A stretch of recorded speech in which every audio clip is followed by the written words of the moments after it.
in the United States has really grown quite rapidly in the last 10 to 20 years, mostly due to the growing technologies available to us in communication and nonverbal and verbal communication, and the various ways that technology has made both of those aspects available to us to use.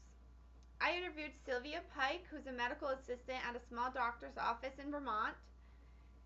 She was telling me how an electronic medical record, or EMR, is the most prominently used source of communication between doctor and doctor in her office. It completely gets rid of paper charts, and instead everything's right on the computer. If you notice, when you go to the doctors, they have a laptop with them, and they're always constantly typing something on the laptop. Well, that's the electronic medical record. All that information that you're telling them is going on to this file, and they are then putting it into your health record, or medical record.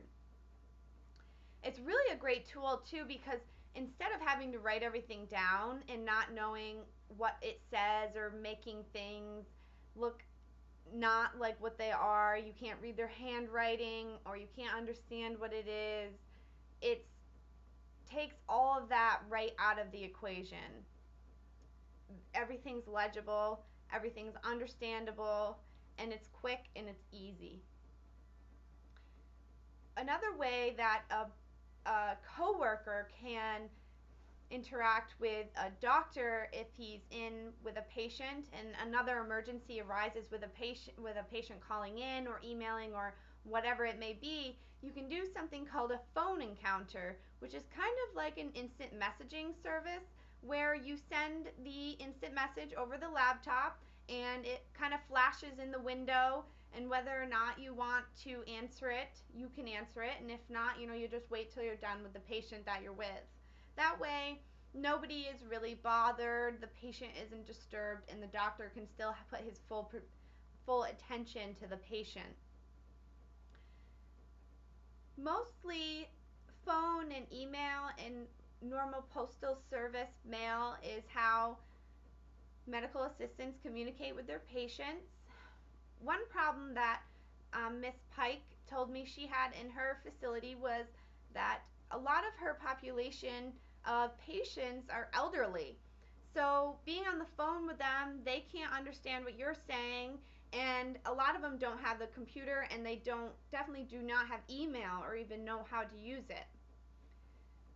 Another thing that they're working on in her facility is a portal, an online portal.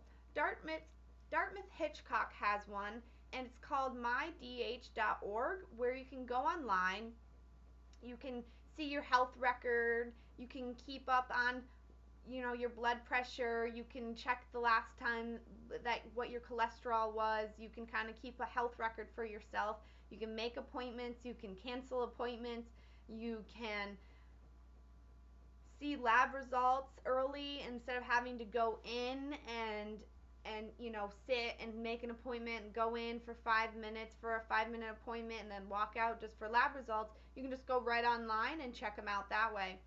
This is a really great tool that's growing quite rapidly, and the more people that have it, I feel the more facilities that have it are going to be very thankful once they do have it, because it's a great way to interact with your patients. You can also email them on there. They can send you messages, they can receive messages. It's a great tool for the healthcare industry.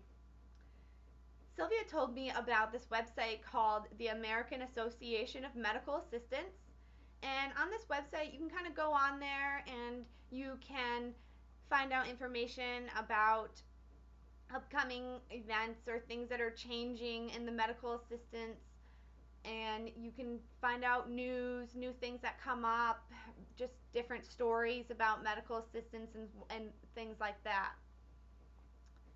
Now, to moving on to persuasion, I felt persuasion was a hard thing with medical assistants to really define, because they don't really associate very much with the patient per se, but they do have encounters with them where they need to persuade them to either trust them or listen to what they're saying.